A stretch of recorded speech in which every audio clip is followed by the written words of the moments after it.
in the most simplistic form, talk a little bit about what is Midwest Games, right? What is publishing, and break it down kind of for me that, like you did at the beginning to the most simplistic form. Yeah. So Midwest Games is a publisher. Okay. So what does that mean specifically? So what is publishing? So publishing really, the best comparison that people are really familiar with, book publishing, right? Okay.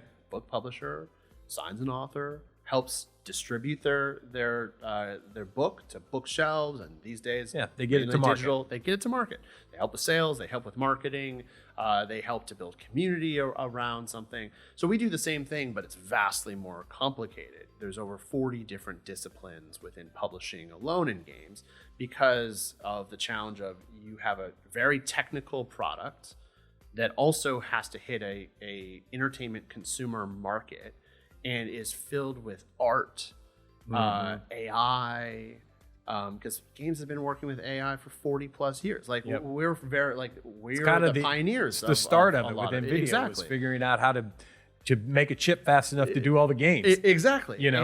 And so it's a complexity of strategy and production and then marketing and then all of the dev services. And so those are the 4 big buckets I look at. But it really comes down to how do you take a game to market in the best possible way? Where do you go? How do you do it? Who do you go after? And what are the traditional forms before Midwest Games was formed? How did someone take it to market before you? So if we go back, like a company like Electronic Arts, EA, that makes like Madden, a lot of sports games, other games. Traditionally, they were the ones that owned the relationship with Walmart or with any storefront, GameStop.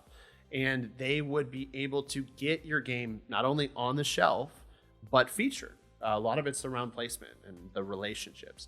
So traditionally, they own those funnels. Now, we're in a highly digital world now where rather than 10, 15 years ago, it was 90-10 physical to digital. Now it's 90-10 digital to physical. And when you say physical to digital, you're talking about somebody had to go buy a disc and put it into their gaming console. Exactly. And now you download everything digitally. Yep. And so the ability to go to market, it's a different beast that we have to deal with because no longer do publishers own that funnel, like literally own the funnel. You took the middleman out. They don't have to go to Walmart and buy a disc. They don't have to. And so now a publisher, and one of the things is you can self-publish. You could put out a game yourself. Anybody can do it. In fact, a lot of people are. On the PC marketplace last year, there was over 21,000 games that came out. And so on any given day, you would have 90 games coming out that you're competing with.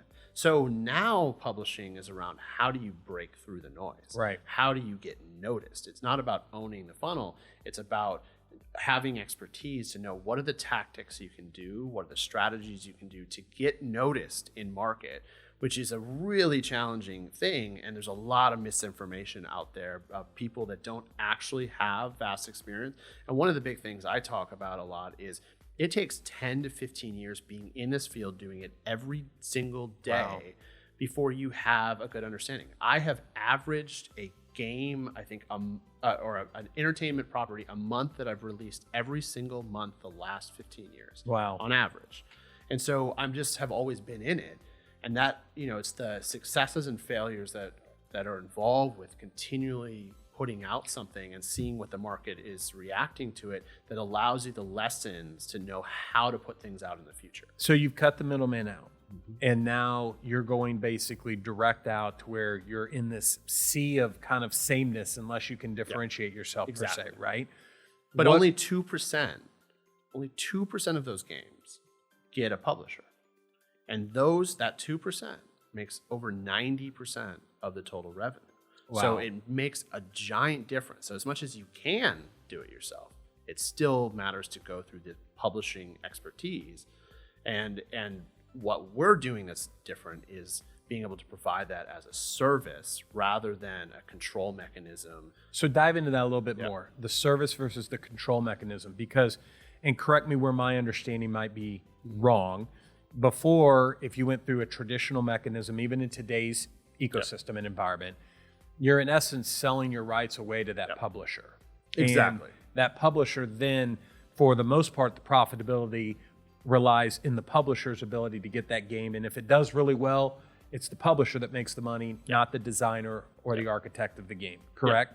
And in your world, what you've done is you've kind of broken the model, which is one of the things that we like. And instead of all of the capitalism remaining at the publisher level, you're in essence bringing that back down to the designer.